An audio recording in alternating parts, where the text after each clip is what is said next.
How to redeem a code on Pocket FM. The first things first is you have to decide whether you will be using the Pocket FM app or through their official site. Yeah, if you're going to be using the application from Play Store, ensure that you're currently running the latest version of the app.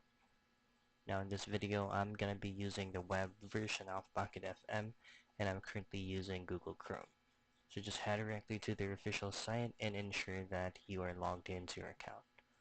Now redemption of codes on Pocket FM is very easy. All you have to do is to log into your account, and then it is usually be visible below your profile icon that says redeem a code. Now you have to ensure that the code that you're using is still active and not expired. Enter the code and just simply tap on claim. And that's it. That's how easy and quick you can redeem a code on Pocket FM.